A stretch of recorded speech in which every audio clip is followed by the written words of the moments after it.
You're looking live at Launch Pad 39A and the SpaceX hangar just there to the lower right, where inside there's a horizontal SpaceX Falcon Heavy rocket with NOAA's GOES-U weather satellite attached. Currently, rollout is scheduled for this afternoon, and we are set for a T0 tomorrow at 5:16 p.m. Eastern Time. Now, just a few days ago, back up just a little bit, NOAA's GOES-U weather satellite was encapsulated in a fairing to protect it from the elements as it awaits launch. And there you see it there, all folded up. But also on launch day, that fairing will help protect it when it flies through the atmosphere on its way to space aboard a SpaceX Falcon Heavy rocket.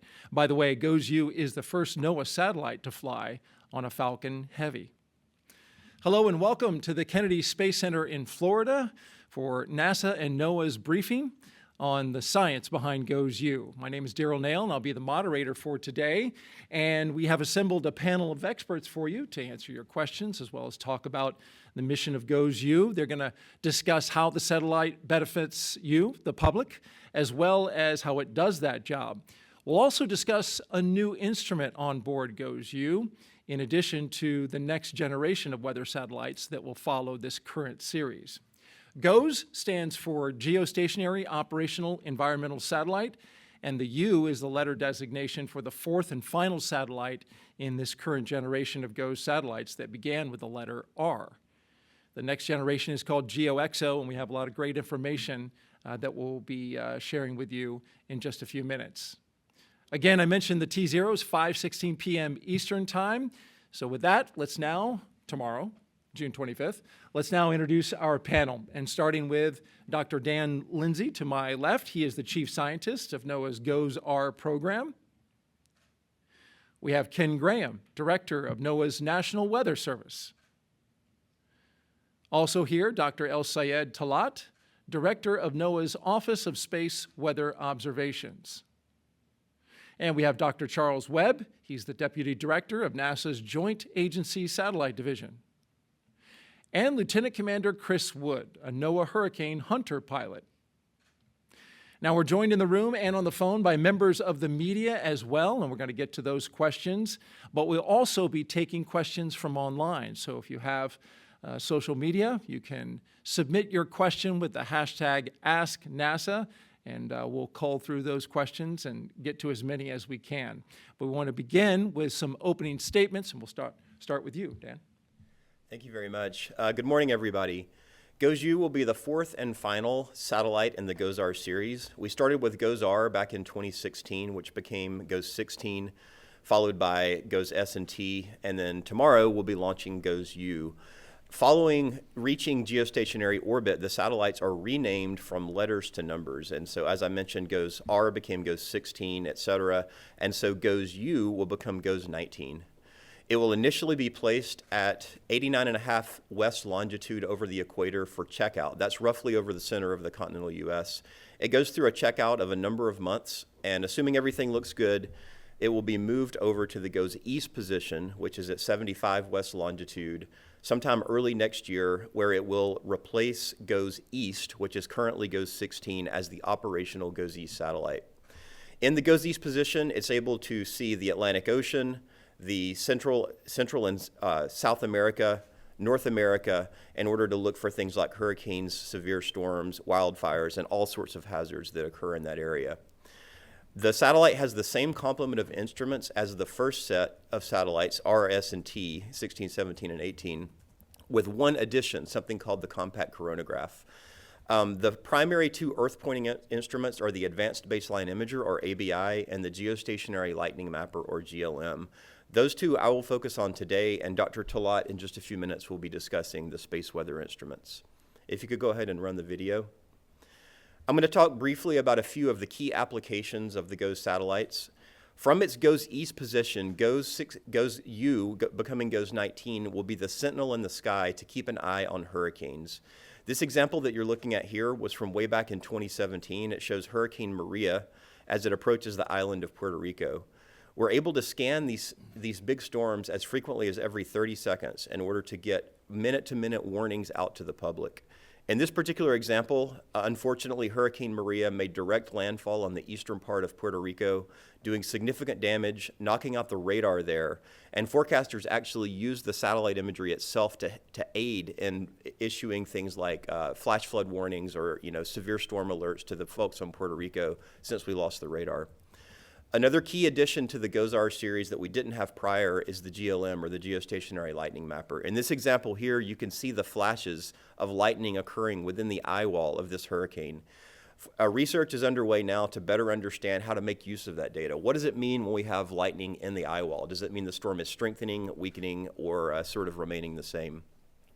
The second key application I want to mention is for severe storms. In the GOES-East position, GOES-U will be the primary satellite for looking at the center part of the country, places like Tornado Alley, or really severe storms throughout any of the continental U.S.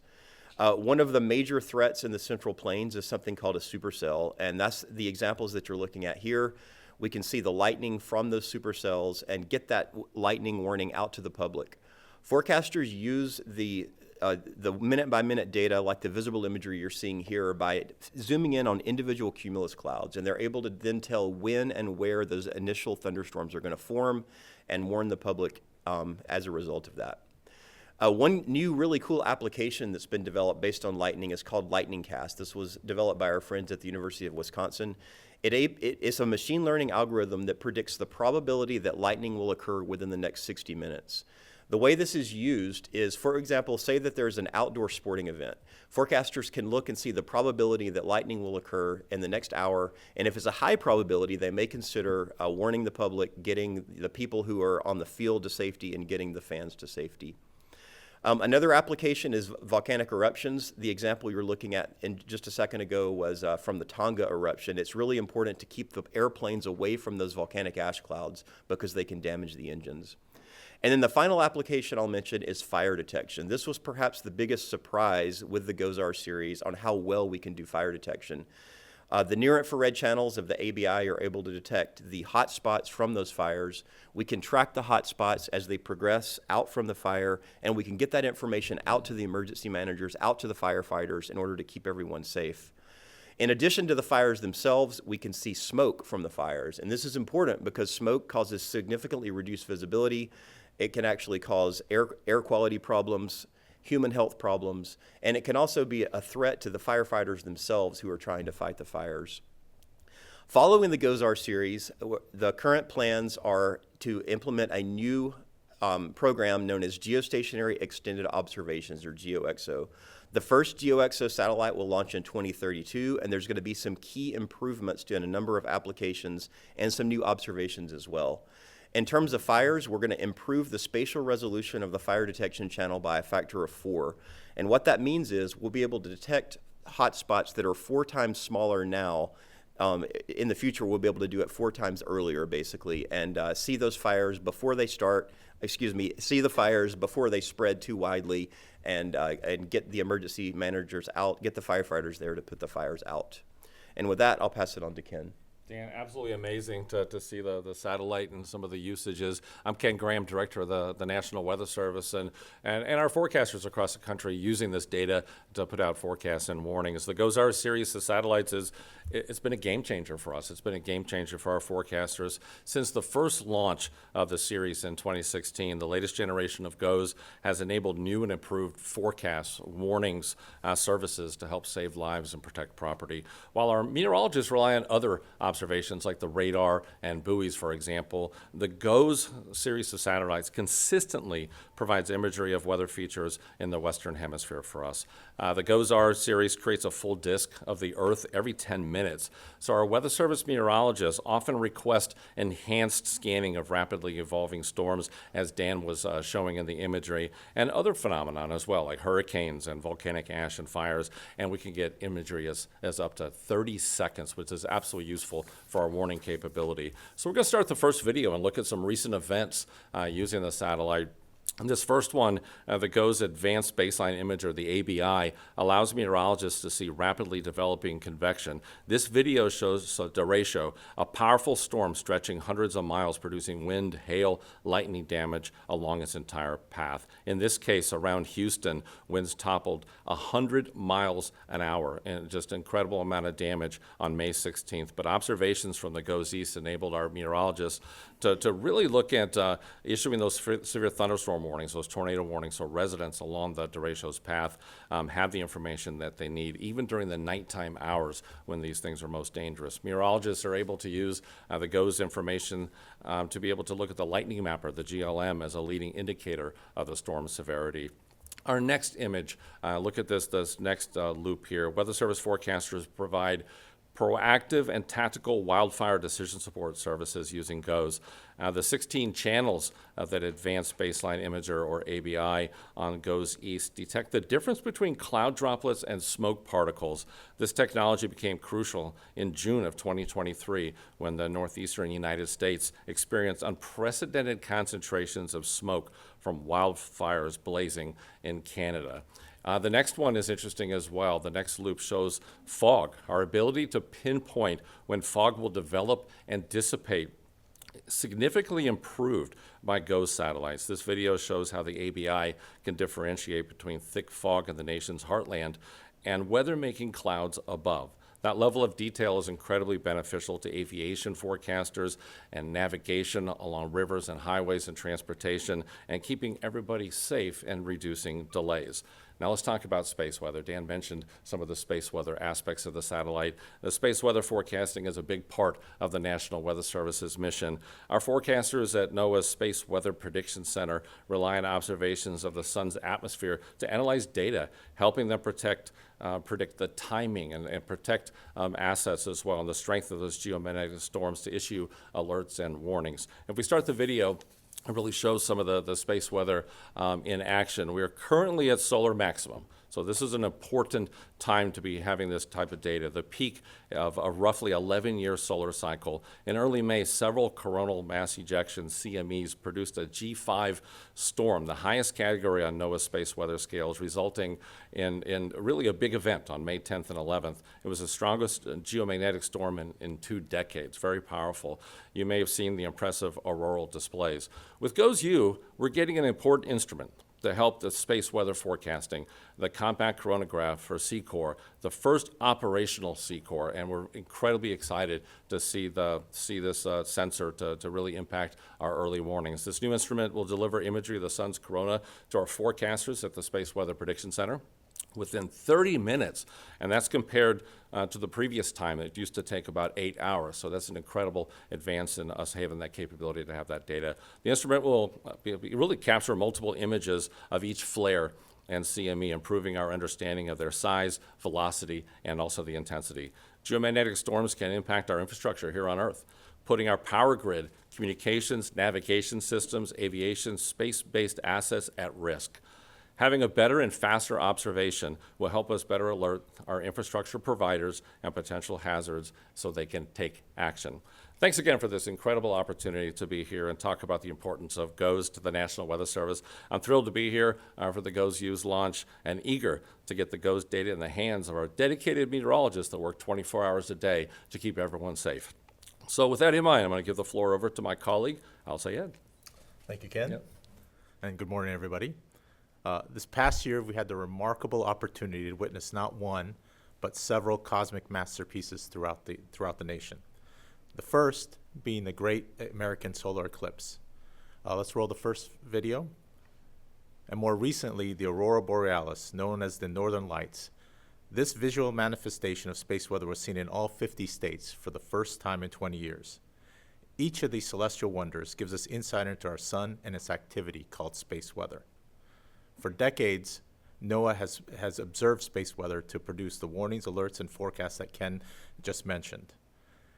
This allows industries such as the power grid to take proactive measures to mitigate against potential disruptions.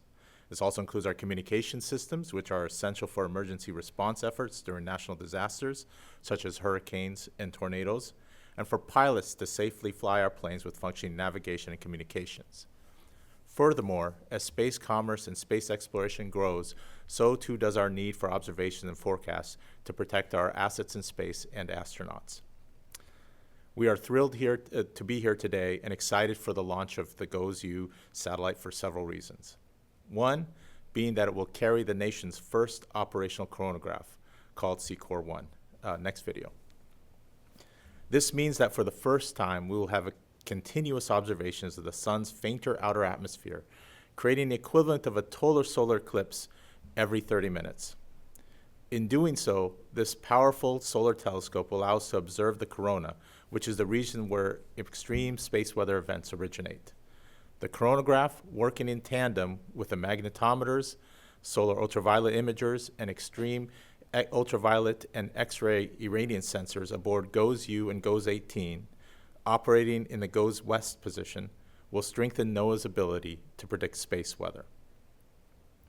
Because we are looking at the sun in the ultraviolet and X-ray frequencies, which we can't see from the ground, having such instruments in space allows us to see it 24/7. We also need to make measurements of coronal mass ejections in space to get an unobstructed view of the large explosions off the sun. This next video that you see, taken from the LASCO coronagraph and the GOES solar ultraviolet imager, is an example of what CCOR-1 and the SUVI instrument on GOES-U will capture. They will see and sense the solar wind, solar flares, and coronal mass ejections that can send billions of tons of highly magnetized material hurtling towards Earth at several million miles an hour. In addition, images will come back to us much cleaner and of higher resolution because the space weather instruments on GOES-U were built to be more resilient and to better withstand the impacts that can create the white specks or snow on detectors that you see here during extreme space weather events. These data will serve as the primary source for information about impending geomagnetic storm conditions, allowing NOAA's Space Weather Prediction Center to issue warnings and watches 1 to 4 days in advance. Once operational, CCOR-1 will mark a new chapter in space weather observations. It would also signify the beginning of continuity of observations, which is needed since many current platforms, including Discover, SOHO, and ACE, are aging and either near or beyond the predicted end of life. As part of NOAA's Space Weather Follow-On, or SWIFO, program, CCOR-1 is the first in a series of coronagraphs that will be positioned in various vantage points. Next video. Next year, we will have a coronagraph on the SWIFO observatory at Lagrange Point 1, roughly 1 million miles from Earth between the Earth and the Sun. It's pictured here. At a third coronagraph, part of NOAA's Space Weather Next program, will be on the European Space Agency Vigil mission, taking measurements 100 million miles away from Earth to give us a stereoscopic view of the sun. It is vital that we be vigilant in our space weather observations to protect our economy, national security, and individual safety, both here on Earth and in space. Although the sun is no more active than in previous generations, our society has changed, and we are more sensitive than ever to the sun's changing mood. Next video, please. NOAA satellites are the backbone of our country's plan to become a space weather-ready nation, and we look forward to this historical GOES-U launch, getting us closer to the types of measurement we need on a continuous basis to be responsive and resilient to space weather events. So now I'll hand it off to Charles. And thank you, and go GOES-U. Thanks, Elsayed.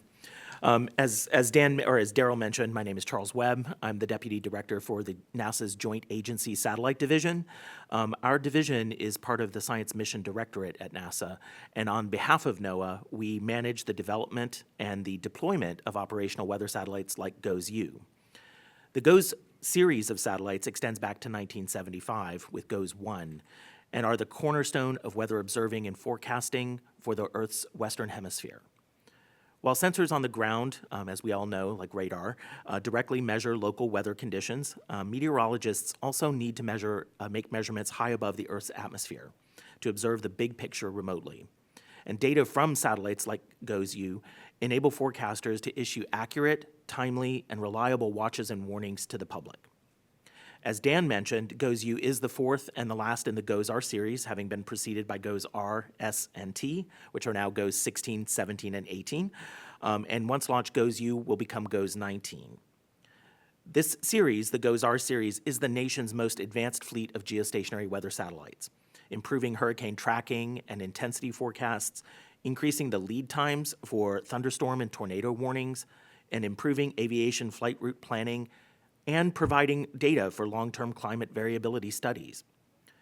NASA is responsible for the formulation, the development, the launch, and initial operations of the GOES-R satellites before we transition long-term operations to our colleagues at the NOAA Satellite Operations Facility in Suitland, Maryland. GOES-U will provide advanced imagery and atmospheric measurements of Earth's weather, oceans, and environment, real-time mapping of total lightning activity, and improved monitoring of solar activity and space weather. Our team has incorporated many of the lessons learned during the development and operation of the previous 3 satellites in the GOES-R series. And in addition, NASA has also solicited research through the Earth Science Division to develop land, ocean, and atmospheric data products from geostationary weather satellites, including the GOES-R series. Applying research algorithms that were originally developed for low Earth polar orbiting instruments to geostationary weather data produces data products that are with similar spectral resolution, but with greater spatial coverage and higher temporal resolution. And as a result, these data products support long-term trend analyses, which look for slowly varying processes within the Earth system, as well as short-term investigations that look for fast-changing phenomena, thus closing the loop from operations back to research.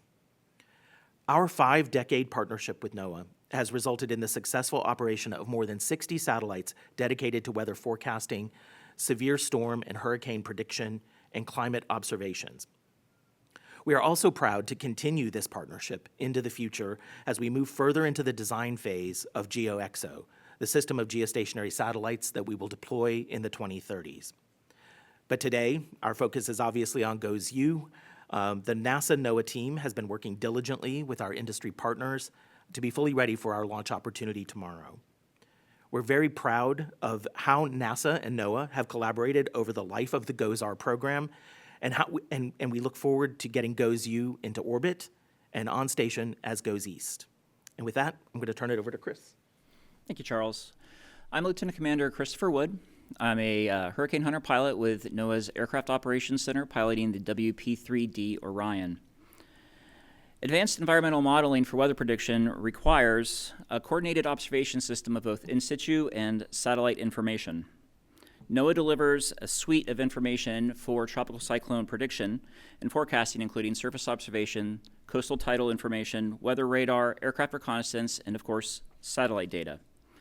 NOAA observations from satellites and aircraft in the storm environment are necessary to best understand the rapidly evolving conditions within these cyclones so that we can give that information so that emergency managers and anyone impacted can make their best decisions for the protection of their lives and property. Additionally, equipment on NOAA aircraft supports satellite testing, validation, and calibration, such as with ocean surface winds. The more that we can observe and understand conditions in these boundary layers of tropical cyclones provides us the best information for forecasting storm changes, such as the potential for rapid intensification. NOAA Hurricane Hunters use the GOES satellite information as part of our pre-flight planning so that we can get the best information prior to heading out into these storm environments. This is particularly valuable when we don't have an aircraft in there providing real-time information. I'd like to end briefly with a quick video taking everybody through an eyewall pass as we go into Hurricane Laura. So this is part of the Hurricane Pass itself. We fly these with at least 2 pilots at the controls at all times to maintain the aircraft in a safe attitude, as well as a flight engineer who is monitoring our engines to keep us within a very narrow speed band so that we can safely penetrate the storm environment. Additionally, not seen here, will be one of our flight directors. The flight directors are in-flight meteorologists, and they're giving us slight corrections to safely avoid the worst that these storms have to offer while still collecting the data that we need to collect to get to all of our partners. And here shortly, we're going to come through the end of the eye wall, and you're going to see it open up into the eye into a nice stadium effect. When these happen, it's really a beautiful sight to hold, and here we go. So they just got through, and you can see just that stadium effect with the clouds just making a nice big wall there. It's uncommon for this to happen, but when it does, it's definitely a really nice end to that pass before we go through on the other side on our way out.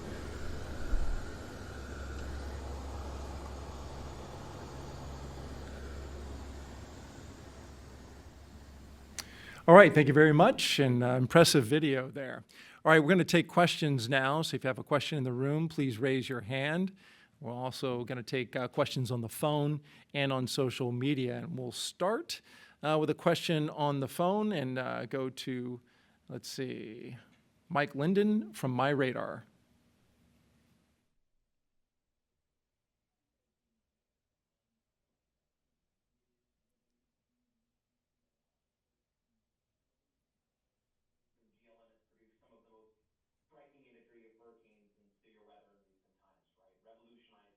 The way that people can view the weather around them as images and animations are shared on social media. So as mentioned previously, it's been a huge year for space weather, where we saw a huge impact of the images from the northern lights and the geomagnetic storm all over social media. With the advancements in the CCOR1, what kind of impact do you expect that having on social media once people can access the new imagery? I think this is to me. So with the CCOR imagery that we're going to be able to get, that's as Ken said, is going to be a game changer for space weather observations, in the sense that we'll be able to see these explosions off the sun within 30 minutes of taking the pictures. It's in the hands of the forecasters and also in the hands of the public, so they can see these the incoming, possibly incoming solar events. So in terms of how it's going to impact social media, I hope that it will raise awareness of these space weather events when we have the incredible imagery that we're anticipating getting from the GOES-U satellite.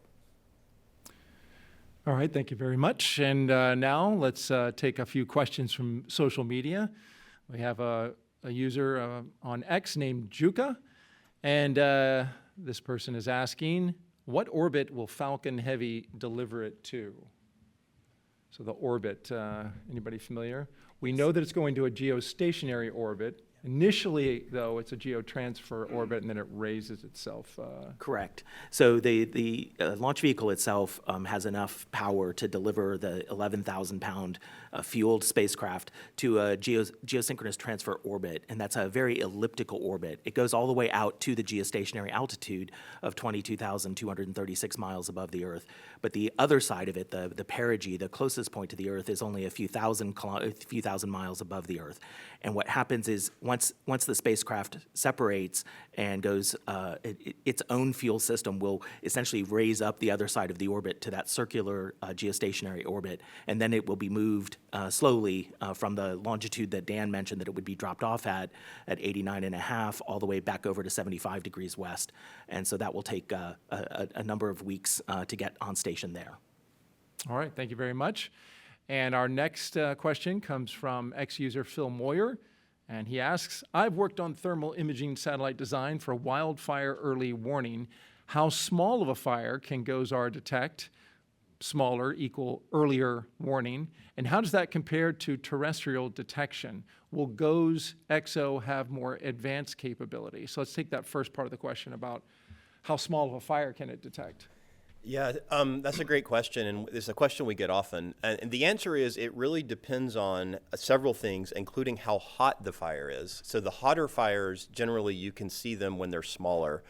An example that I like to bring up is one of our Weather Service colleagues a few years ago, over the middle of the night, detected a hot spot by looking at the imagery from the ABI. And called up the local folks, I think this was in Kentucky, and they sent somebody out to take a look, and it turns out there was a barn on fire. So this is something as small as a barn. It was really hot, of course, in order to detect it.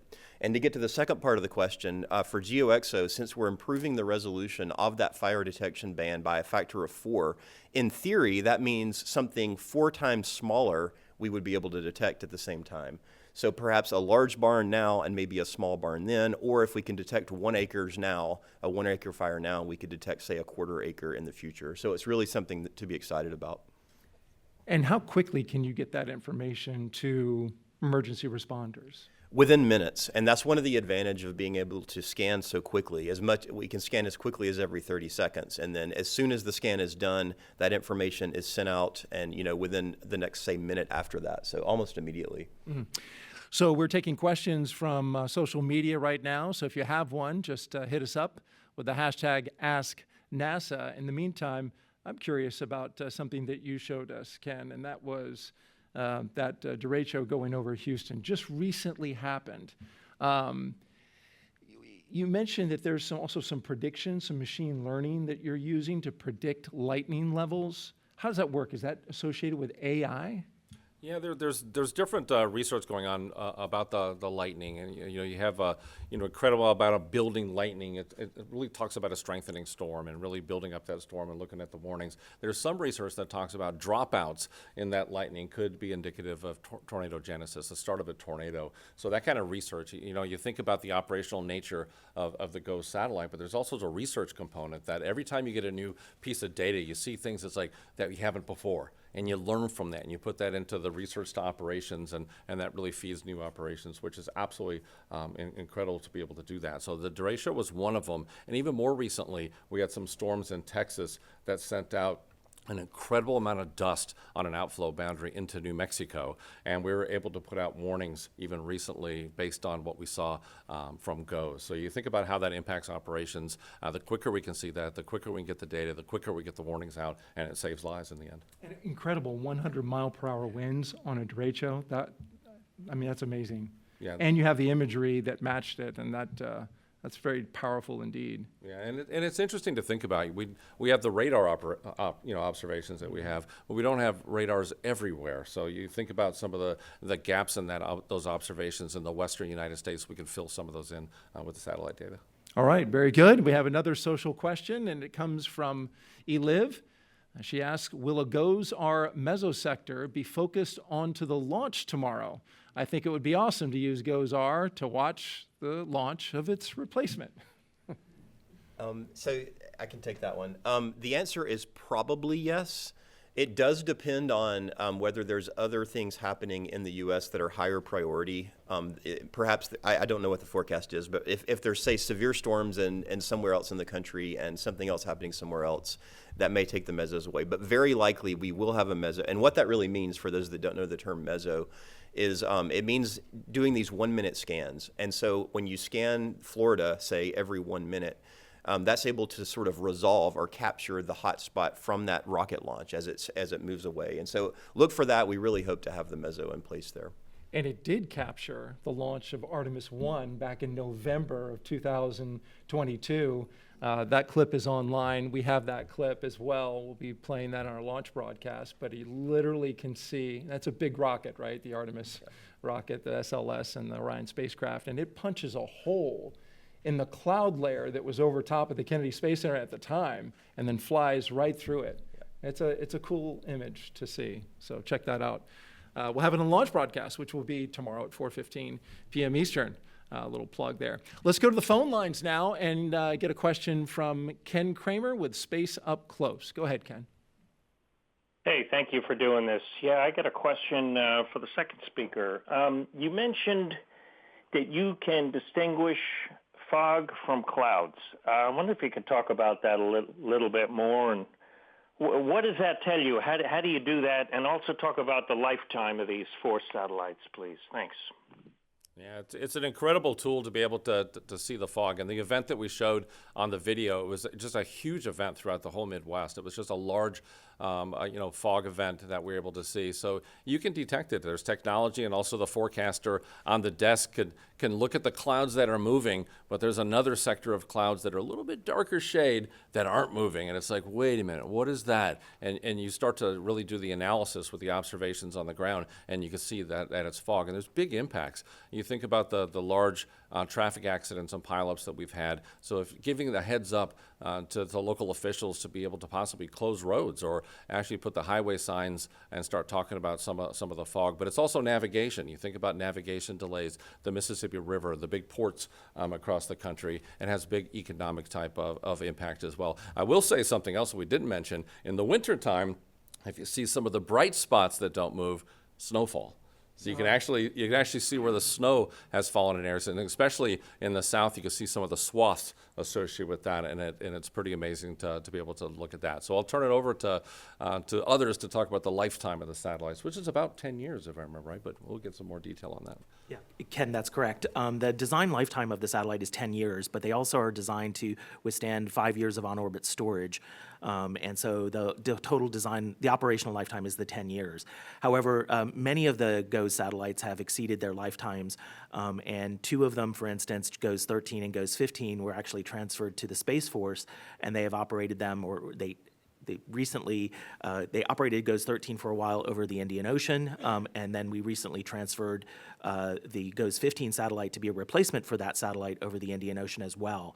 The longest serving GOES-U actually lasted for 40 years, admittedly not doing all of the things that it had been designed to do, but serving as a communication relay essentially for scientists that were in Antarctica. And so as the inclination of the orbit changed, it became visible from Antarctica and served as that important communication relay for those folks in that very remote region. So the satellites are designed to last a long time because this is an incredibly important capability for the nation, but that's the technical answer. All right, very good. Thank you, Charles. And we're taking questions live right now, so as you punch them in, we're putting them out to the panel. And we've got another one here from Noah Cote, who is asking, what will happen with the current GOES East? Could it be moved and used for a new position over the central U.S. to cut down on the parallax effect with satellite imagery?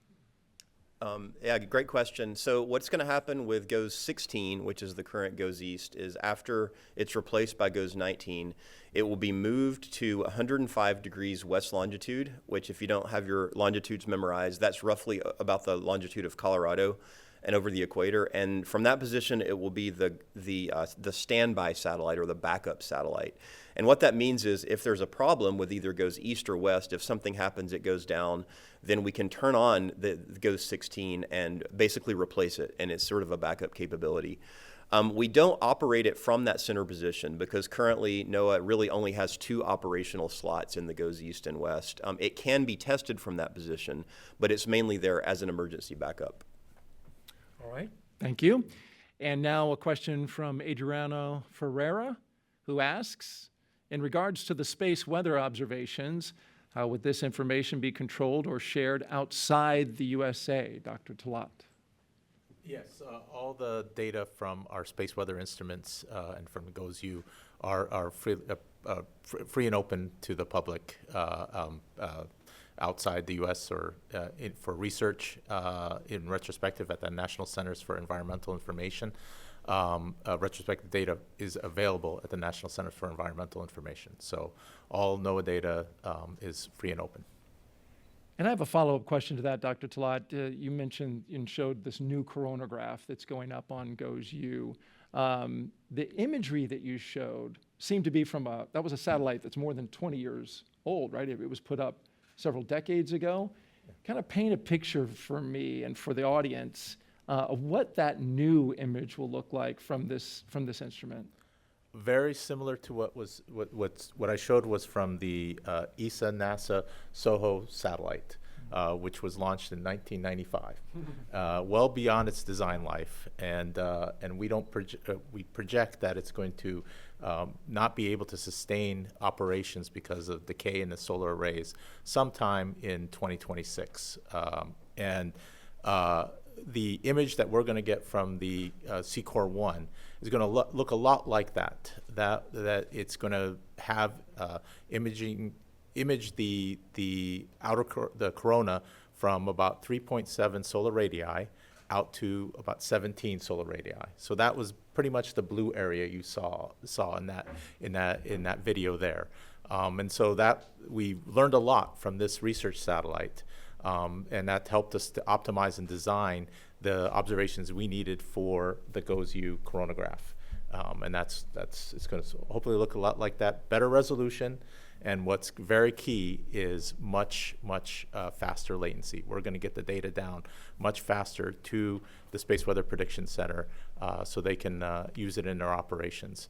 Right now, SOHO LASCO data can have gaps up to 8 hours before we get the data down. So a lot can happen then, and then having this new capability will certainly build resilience to space weather for us. And an eclipse every 30 minutes, right? Every 30 minutes from when we see the when we image the corona down to the forecasters. Here in the U.S., we have to wait, 20 or 30 years before we can see it. We just had one across the U.S., and we've got one coming to Florida, but we got to wait a while.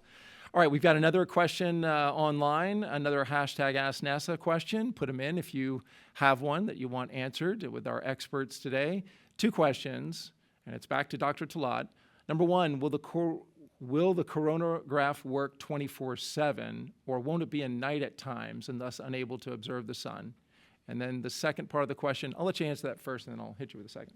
So the position in geostationary orbit allows us to see the sun pretty much 24/7. There's a few times when there's obstructions because the moon may obstruct the view, some occultations there, but pretty much we will have observations of the sun 24/7. And that's also why we have solar imaging on both the east and west, so that when the Earth or the moon obstructs the view, we have the other satellite that will provide the imaging of the sun that we need in the forecasting, for forecasting, et cetera.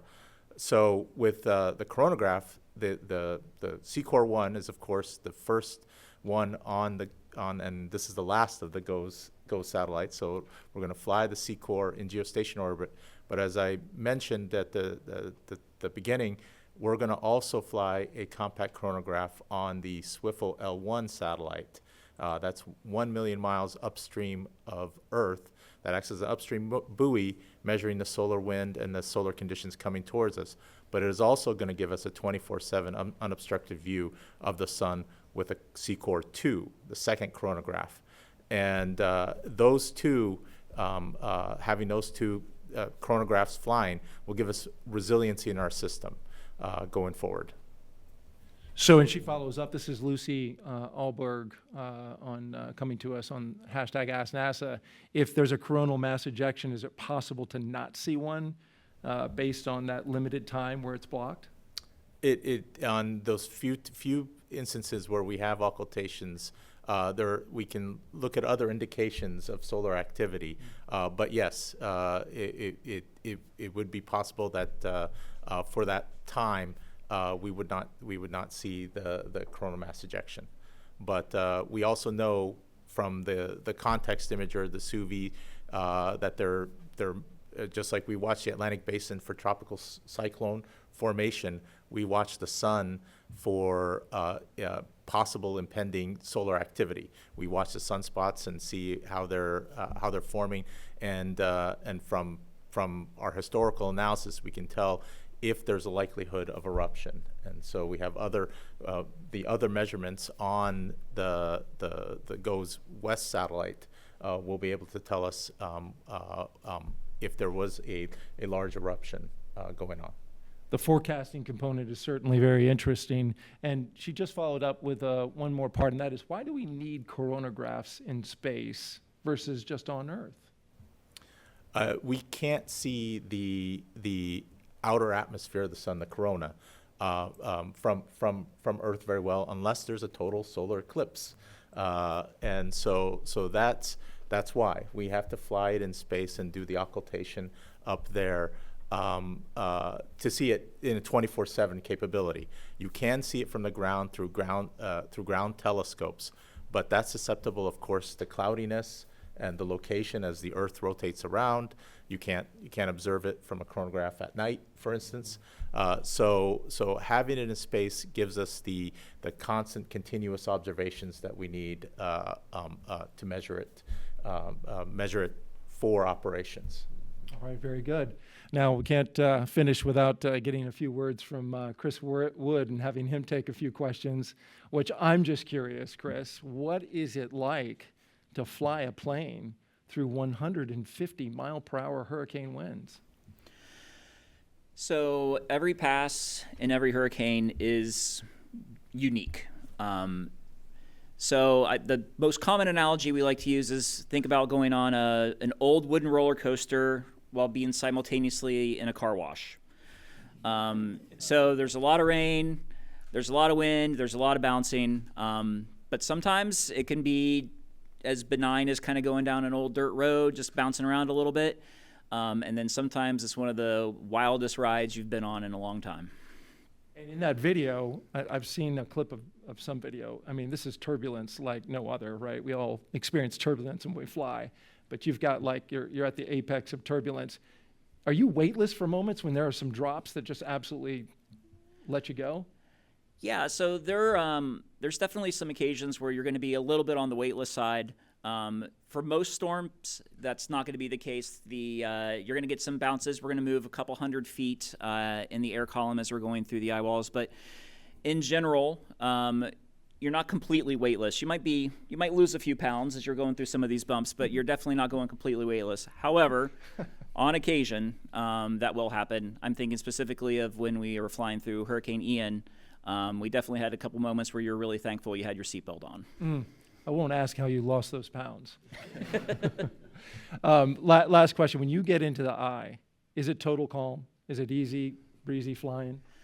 So the eye has a point where it does come down to total calm, but there generally is a distributed wind field throughout the eye of the hurricane itself. So it doesn't immediately calm down. You can't just break out of the clouds and then just kind of like drop everything you're doing. You still have to be engaged in what you're doing because you could still have, even on the other side of the cloud wall, 100 mile per hour winds at flight level. Thank you very much, Chris. And thank you to all of our panelists. We appreciate you being here and sharing your knowledge and information. That's going to wrap up our briefing for today. A couple of programming notes. We have a pre-launch briefing with the latest on launch readiness for GOES-U. That's scheduled for 5 p.m. Eastern Time right here on NASA TV. Also, if you'd like to join the conversation online about this important weather mission, post your social media comments or questions with the hashtag #ReadyToGoes. Ready to Goes.